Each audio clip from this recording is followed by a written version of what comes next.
Pues muy buenas tardes, bienvenidos a la cuarta conferencia del ciclo Espartero y su tiempo, redescubriendo al pacificador.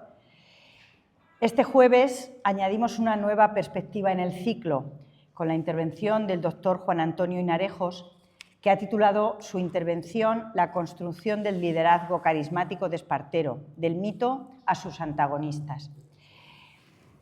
A Juan Antonio lo va a presentar Ángel Ramón del Valle Calzado, que ya no se lo presento a ustedes más. Y sí les recuerdo, como todos los jueves, por favor, que silencien los móviles, que nos interfieren luego mucho en medio de la conferencia. Muchas gracias. Gracias. Bueno, primero agradecer la asistencia a estas charlas que están teniendo bastante buena aceptación. Y bueno, en la tarde de hoy tenemos la fortuna de tener seguramente a uno de los profesores que más conocen también la figura de Espartero. También licenciado en Historia por la Universidad de Castilla-La Mancha, doctor en Historia también por la misma universidad, de la que es profesor titular del área de Historia Contemporánea. Se ha centrado fundamentalmente en estudiar el siglo XIX, el liberalismo isabelino, y también tiene investigaciones que están centradas en la política colonial española, también en el siglo XIX. Uno de sus trabajos más conocidos, que es un periodo en el que Espartero también tuvo una especial significación, es la Revolución de 1854 en la España rural, el bienio progresista en Ciudad Real, que fue publicado por el Instituto de Estudios Manchegos en el 2010, pero también tiene trabajos y artículos directamente relacionados con la figura de Espartero, sobre la que va a versar su charla hoy. Y nada más, una presentación cortita y breve. También creo que va a estar muy interesante. Cuando las organizadoras me propusieron dar la charla y me pidieron una imagen, me puse a pensar en los trabajos que había hecho sobre el siglo XIX y pensé si Espartero realmente seguía teniendo una calle en Ciudad Real. Hice una pequeña consulta, sabía que en el siglo XIX había tenido una calle en Ciudad Real, pero desconocía si seguía teniéndola en la actualidad.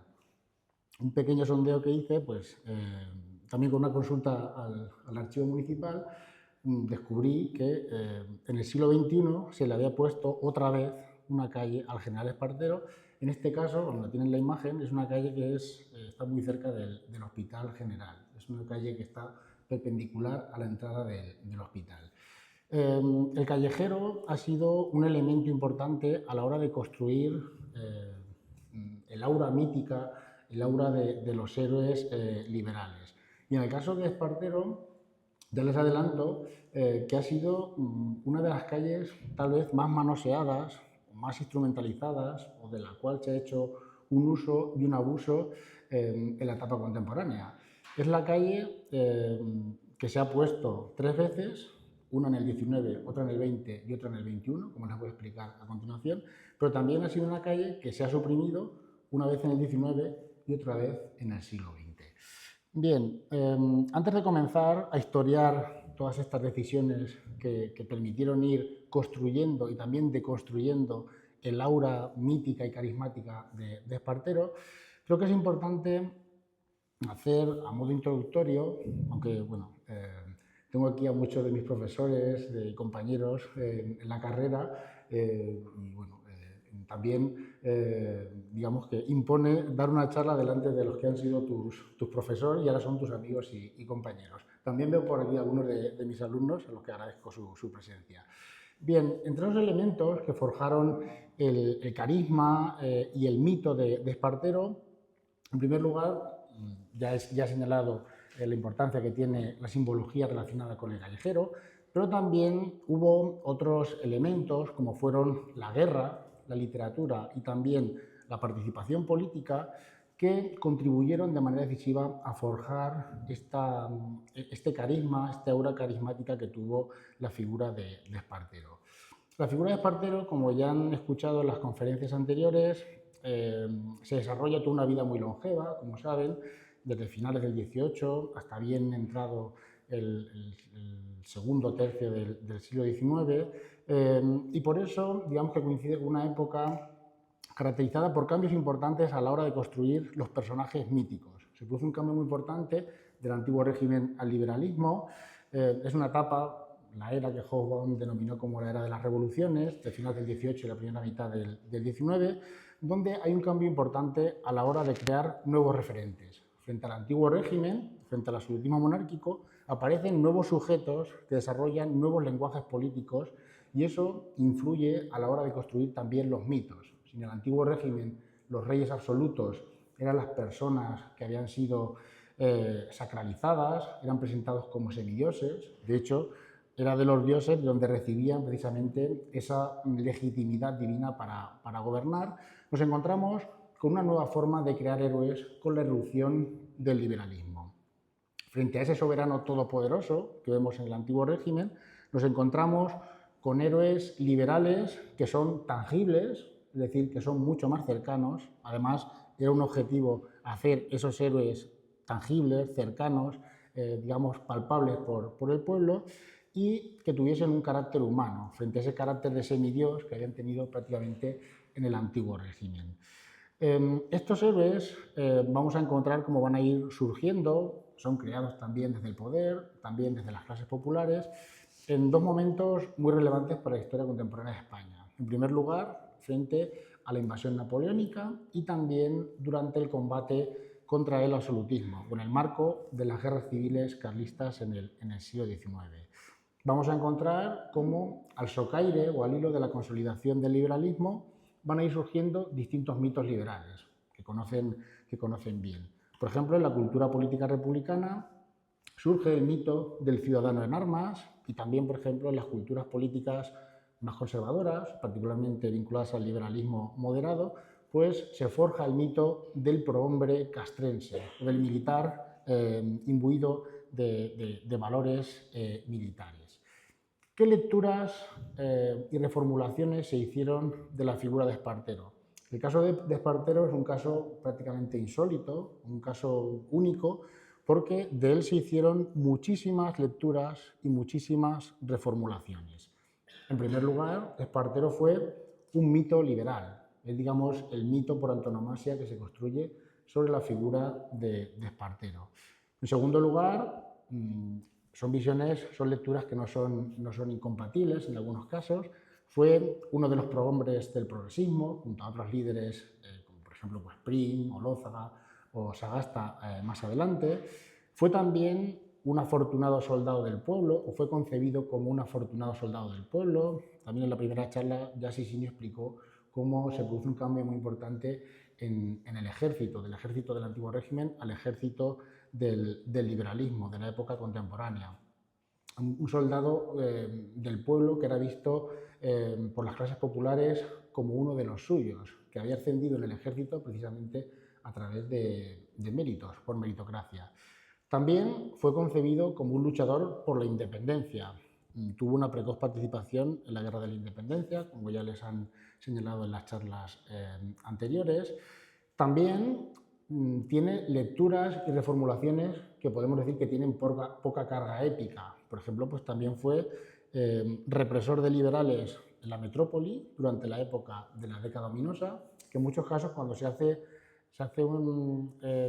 digamos, un estudio de estos personajes míticos, se les presenta siempre como personajes redondos que no tienen ninguna tacha, pero los héroes también tienen sombras o parcelas, digamos, con claroscuros. En este caso, Espartero pues, también fue represor de liberales en la metrópoli, después de su vuelta de América, al mando del conde de España, en Barcelona y también en Baleares, y también persiguió a liberales en las colonias, en el marco de esas guerras de emancipación americanas. También, y esta es una de las teorías que señalan el origen de la primigenia fortuna de Espartero, fue considerado como un afamado jugador de cartas, como un taur, tuvo una fama también de ser un avezado jugador de naipes. Por supuesto, también una lectura muy importante, que tal vez fue la que más aplomo dejó en la conciencia que se tenía de la figura de Espartero, la de ser considerado el pacificador de España, por el Convenio de Vergara, después de la Primera Guerra Carlista.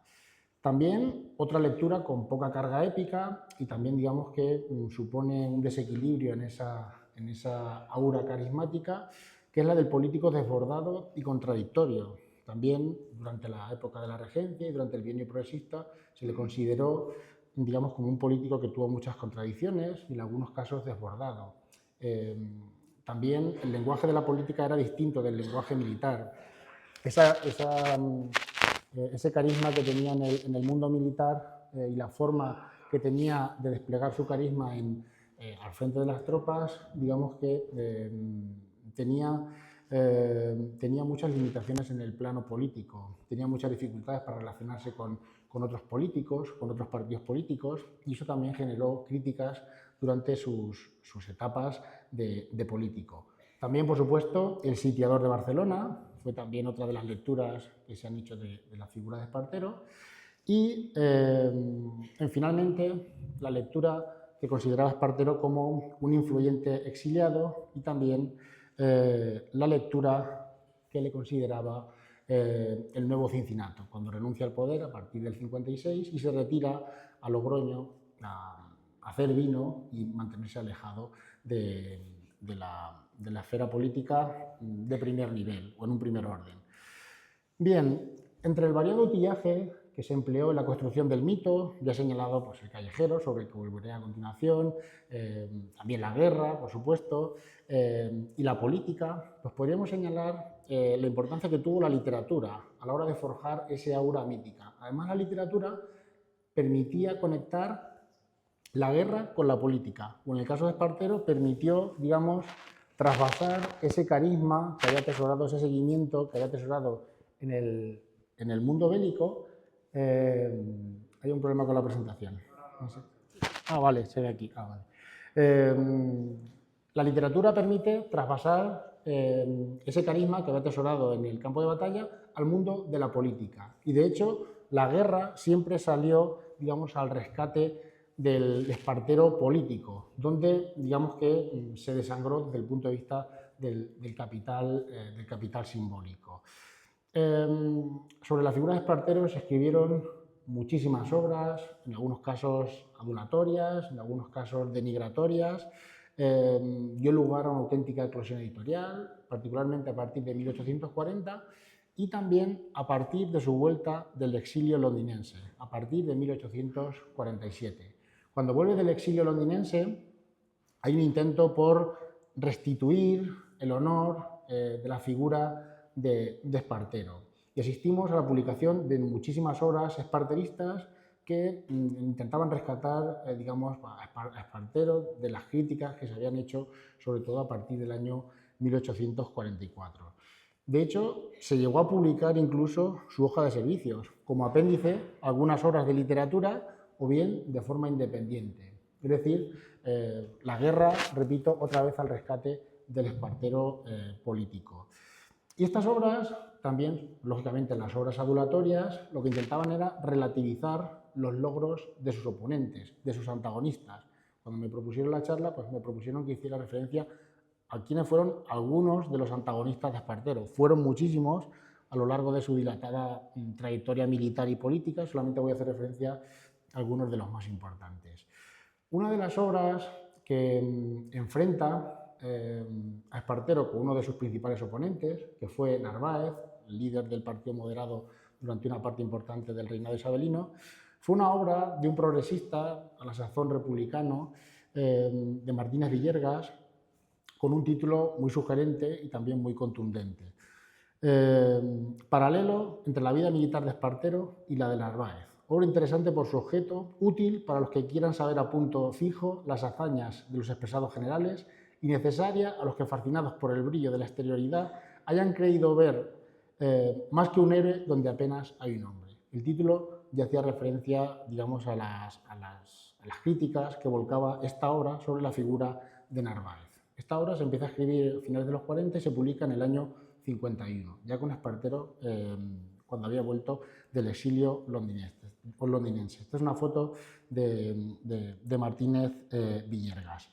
Bien, en esa obra, Martínez Villergas es una de las muchas que se escriben en esa época, en la década moderada. Intenta restablecer el prestigio de Espartero y ataca de manera decidida, lo cual era también una temeridad, teniendo en cuenta las estrategias de dominación que impusieron los moderados y particularmente la censura de prensa y la censura editorial, no tiene reparos y ataca abiertamente a Narváez. Y para atacarlo, lo que hace es utilizar la figura de Espartero. Por ejemplo, detalla con muchos detalles, una gran profusión de detalles, las hazañas de Espartero durante la Guerra de la Independencia, en menor medida, durante las guerras en América, particularmente lo que luego sería Perú, y sobre todo en las numerosas acciones de la primera guerra carlista, en las que participó y dirigió Espartero. En esas hazañas bélicas de Espartero, por ejemplo, lo presenta prácticamente como un ser inmortal. Es decir, era un personaje que, como se explicaron en la última conferencia, fue herido en numerosas ocasiones, con heridas graves, era temerario en el campo de batalla, se ponía al frente a la hora de cargar, eso también provocaba que sus soldados le siguieran prácticamente con una fe ciega, y mostraba, y también lo hacía saber en las cartas a su mujer, pues un desprecio por la vida, una especie de sacrificio por los ideales, en este caso por el liberalismo, que también fue mitificado. Ya es real esa temeridad de Espartero a la hora de cargar, pero también fue mitificada en muchas de esas obras, sobre todo las adulatorias. Se acercaba la figura de Espartero al héroe muerto. El héroe muerto, a través de las heridas, era el héroe perfecto, el héroe mitificado por el liberalismo, también por otras figuras, en el caso de la contrarrevolución, como va a ser el caso de Zumalacárregui, que murió por las heridas que sufrió en el sitio de Bilbao. El héroe perfecto era el héroe muerto. Ensalza la figura de Espartero también por los méritos, no por privilegios derivados de la sangre, como ocurría con los oficiales en el ejército del antiguo régimen, y también hace referencia a las quejas que planteaba Espartero en los periodos en los que digamos, no tuvo una gran actividad bélica, por ejemplo, al final de la época moderada, de la década ominosa, en la última etapa de Fernando VII, donde era más difícil ascender. Incluso pues en alguna biografía se plantea incluso que pudiese haber pagado para lograr un ascenso. En la guerra es muy fácil ascender, pero en los periodos en los que no hay guerra, los militares, en algunos casos, pues, se sentían inquietos porque no tenían esa posibilidad de ascender en el escalafón.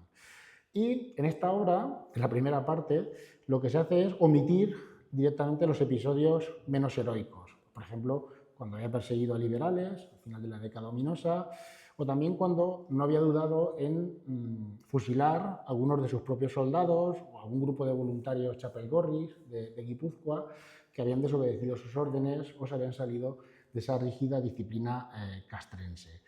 Por contra, a su antagonista, a Narváez, minusvalora su acceso castrense. Narváez también participó en la primera guerra carlista, pero consideraba que las heridas que había sufrido no podían ser comparables con las de Espartero, no había cargado al frente de sus tropas como sí lo había hecho Espartero en muchas ocasiones, en muchas y repetidas ocasiones, y esa censura de la figura de Narváez provocó, teniendo en cuenta la represión que existía en esa época, la censura de esta obra y el encarcelamiento directo de Martínez Villерgas. Se había aventurado a criticar a Narváez, que tenía el poder en ese momento, y Narváez lo envió a prisión.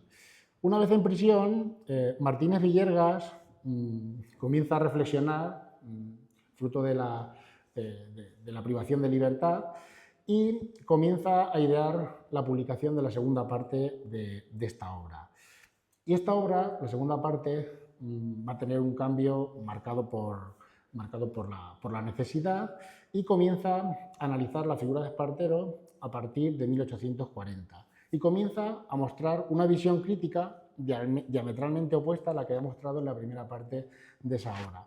Critica a Espartero, por ejemplo, por la libertad de prensa, que consideraba que no había sido, digamos, todo lo amplia que se podía haber desplegado entre el 40 y el 43.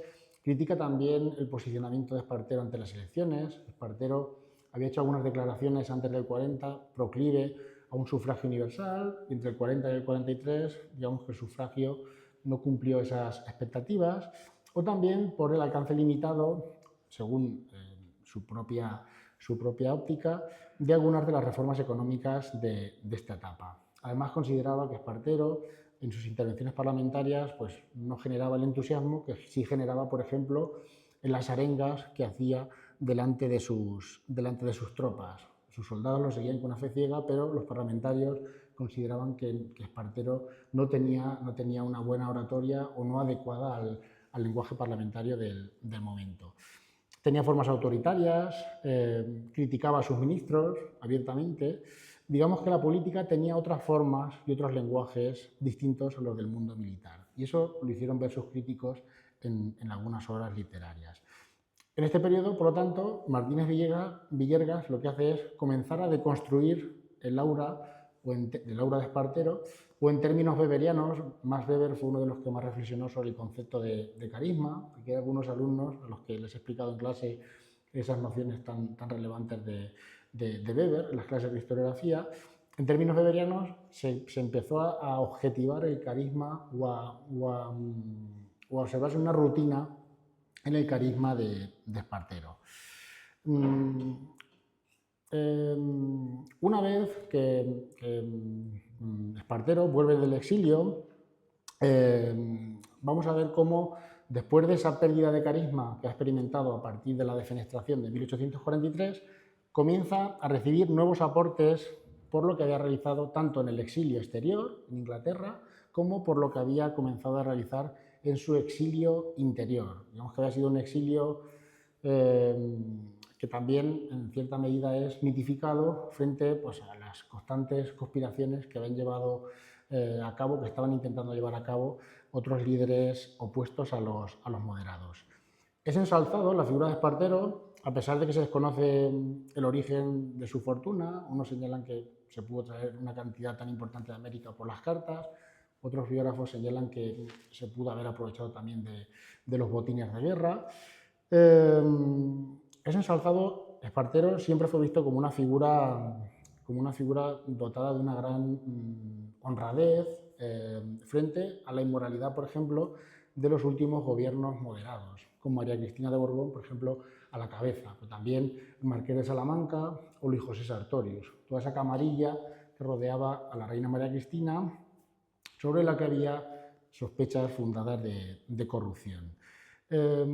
Espartero es visto como una persona honrada frente a esa inmoralidad, repito, de los últimos gobiernos de la década moderada. Y el aura de Espartero va a volver a aflorar en esas situaciones de vacío de poder, como la que va a tener lugar a partir de 1854. Y la apelación de Isabel II, precisamente en un momento de inestabilidad política, como fue el mes de julio de 1854, digamos que permitió mantener el orden social. Isabel II llamó a Espartero en un momento en el que el propio trono se veía amenazado, su madre tuvo que huir de España por segunda vez, y la apelación a la llamada de Espartero, el socorro de Espartero al trono, pues permitió mantener la figura de Isabel II en la cúspide de la jefatura del Estado.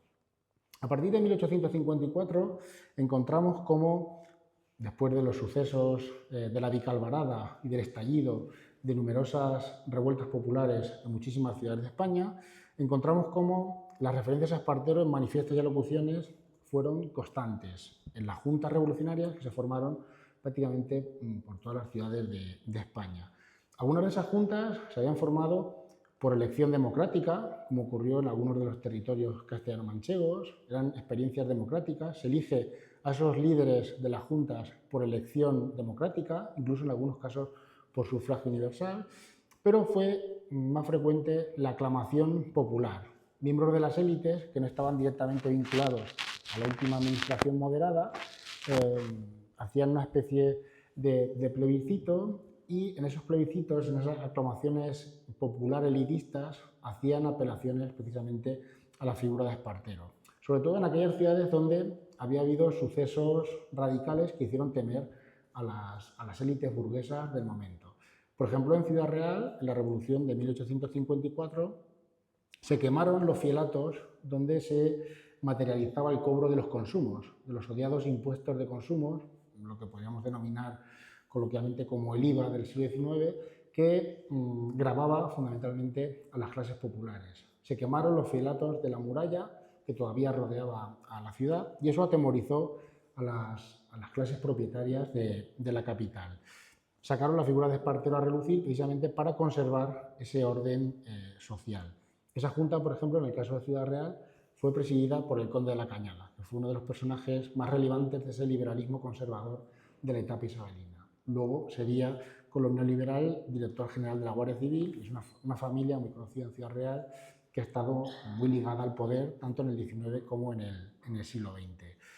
En el manifiesto que publica la Junta Revolucionaria de Ciudad Real, dice textualmente, en relación a Espartero, cuando ya había sido nombrado, ya había sido llamado por Isabel II, es un manifiesto muy largo, solamente pongo un par de fragmentos. Se señalaba: en cuyo privilegiado suelo se meció la cuna de vuestra excelencia. Se hacía referencia en el manifiesto de la Junta de Ciudad Real al origen manchego de Espartero. Y también ese manifiesto al final lo denominaba al pacificador como la personificación de la libertad.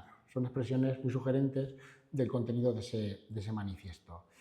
Espartero, que no sé si había tenido ya una calle antes de 1854, lo que sí está atestiguado es que se le puso la calle Toledo, justo la calle que tenemos a nuestras espaldas, comenzó a llamarse a partir de agosto de 1854 como calle Espartero.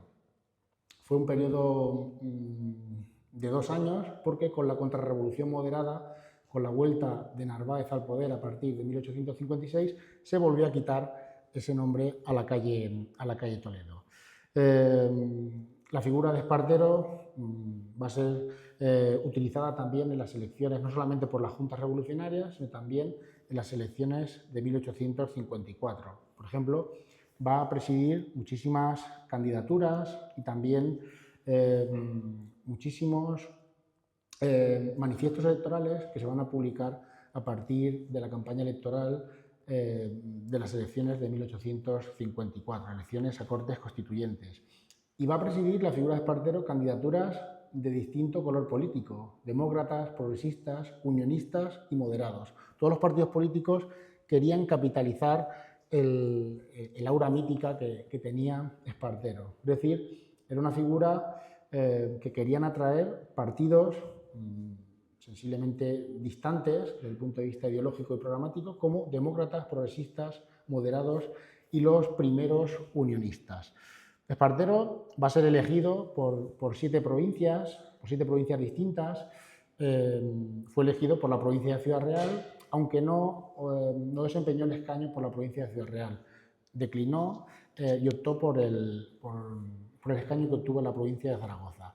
No obstante, para agradecer el predicamento que había tenido en las elecciones, pues dirigió un comunicado a la provincia de Ciudad Real para agradecer la confianza que habían depositado sus paisanos, que es una de las pocas muestras de paisanaje que existen en relación de la relación que tuvo Espartero con su tierra natal. No hay muchas de estas fuentes que hagan referencia pues, a esa relación de paisanaje. Decía textualmente, solamente subrayo algunas ideas: amados paisanos, nací entre vosotros y entre vosotros pasé aquellos años en que las simpatías imperan de lleno.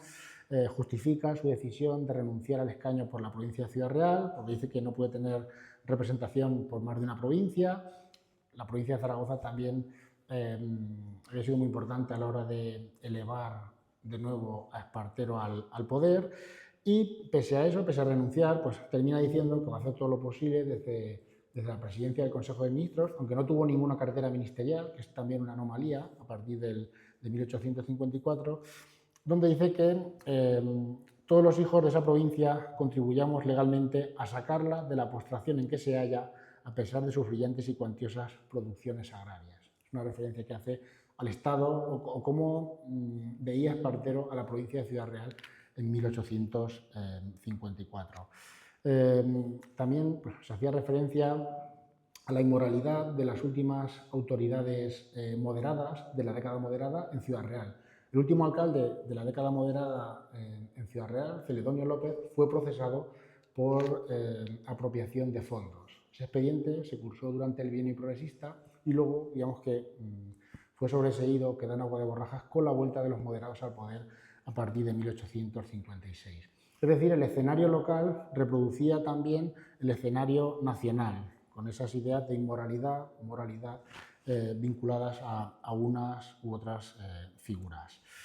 Con la contrarrevolución moderada, donde va a tener un papel protagonista O'Donnell, O'Donnell había participado en los gobiernos del bienio progresista, tuvo una cartera ministerial y digamos que hizo una labor de zapa, digamos, de muchas de las iniciativas que habían planteado los progresistas.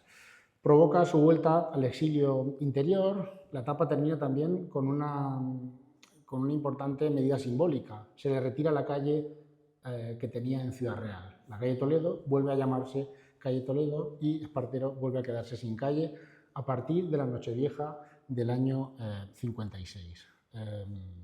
Espartero se exilia interiormente, vuelve a su retiro riojano y se comienza a forjar otro mito en torno a la figura de Espartero, el mito del nuevo Cincinato.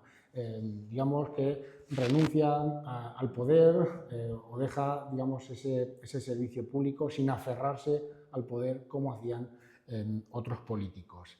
Y a partir de este momento, pues también Espartero comienza a plantear la visión que tenía de O'Donnell, que va a ser la figura política emergente durante la segunda mitad del reinado isabelino. Además, va a tener una opinión contradictoria de O'Donnell, porque lo había tenido a sus órdenes durante la Primera Guerra Carlista. Espartero se vanagloriaba de que había sido él quien lo había ascendido a mariscal durante la Primera Guerra Carlista, es decir, había servido a sus órdenes. En ese sentido, digamos que intenta restarle mérito a los logros, a los ascensos que había ido cosechando O'Donnell en la Primera Guerra Carlista. Tiene una visión muy crítica de la guerra de África que impulsó O'Donnell, tanto por sus fines, porque consideraba que iba a ser imposible evangelizar a los moros, como decían en las fuentes en el 19, y porque no se habían alcanzado, digamos, logros territoriales, es decir, que España no se había hecho con una porción importante de territorio en Marruecos, con esa referencia a una guerra grande y una paz chica. También minusvalorando las potencialidades del imperialismo informal. Por ejemplo, pues se hicieron con el control de las aduanas marroquíes, que fue, digamos, una vía de penetración pacífica después de la guerra que sentó las bases del colonialismo que vendría a finales del 19 y sobre todo principios del 20 en Marruecos.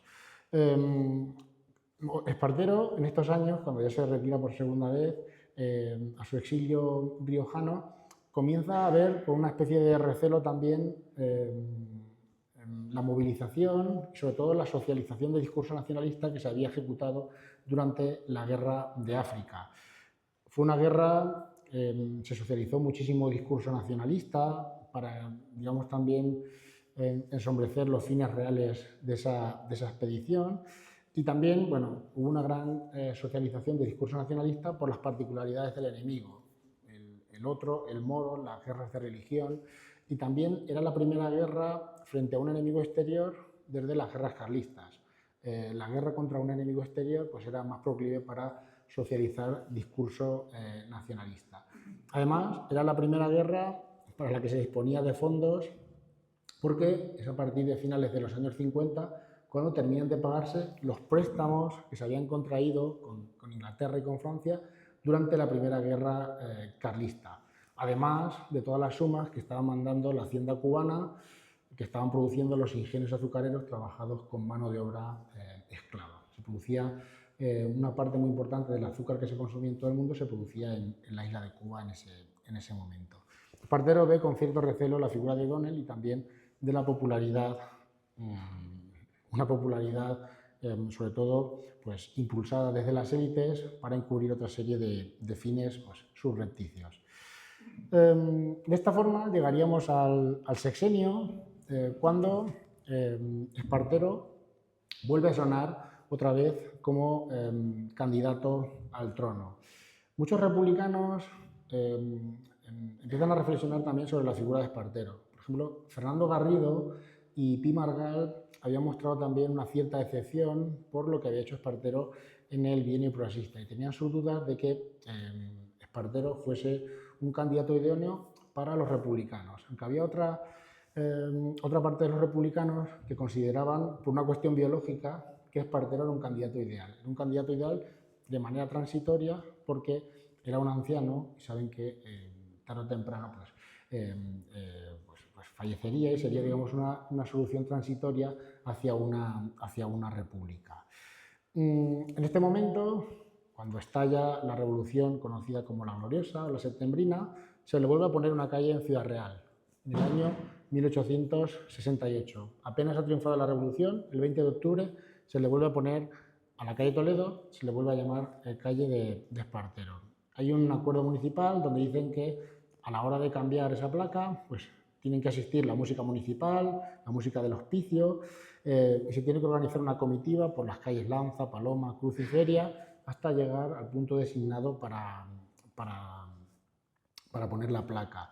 Se señala que tienen que sonar los himnos del general Espartero y el himno de Riego, es decir, era muy importante la simbología a la hora de socializar estos discursos políticos y se dice expresamente que tiene que contar con un acto que tiene que contar con una cierta solemnidad y tiene que existir un piquete de tropa, una de caballería y otra de infantería de la Guardia Civil que existía en ese momento en la capital. Para las culturas políticas que detentaron el poder en el sexenio revolucionario, la figura de Espartero fue una figura, digamos, amable. Es decir, hay una restitución simbólica también de la figura de Espartero. Como saben, bueno, pues, se optaron por otros candidatos, tanto para la jefatura del Estado, en el caso de Amadeo de Saboya. Finalmente la figura de Espartero se mantiene al margen. Hubo muchos intentos también de rescatar la figura de Espartero.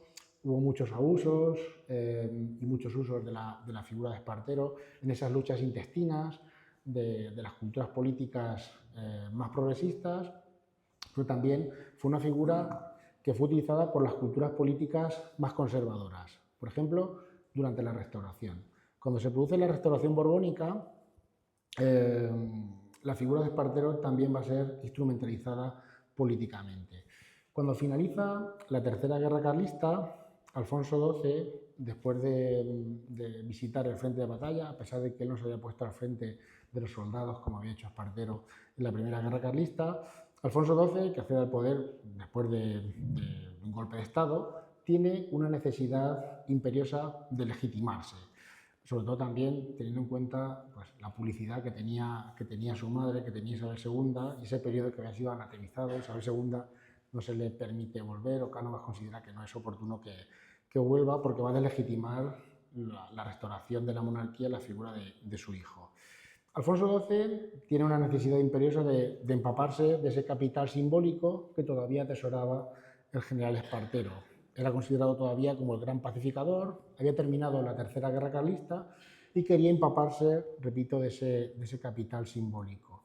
Espartero lo recibió en Logroño y le impuso la Cruz de San Fernando, que es una cruz en el ámbito militar, me imagino que es la más prestigiosa porque se obtiene en combate, a pesar de que Alfonso XII no había entrado en combate como se había hecho Espartero en la Primera Guerra Carlista. Le impone esa Cruz de San Fernando, es una especie de reconocimiento simbólico a la pacificación que había ejecutado con el convenio de Vergara.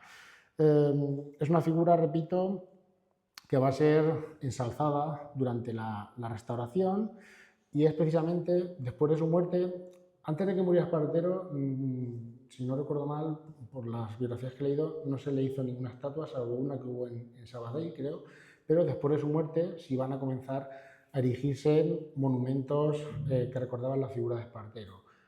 Los más conocidos, los de Madrid, de Logroño y también de su localidad natal de Granátula de Calatrava, a partir de 1879, cuando, como saben, pues, fallece Espartero.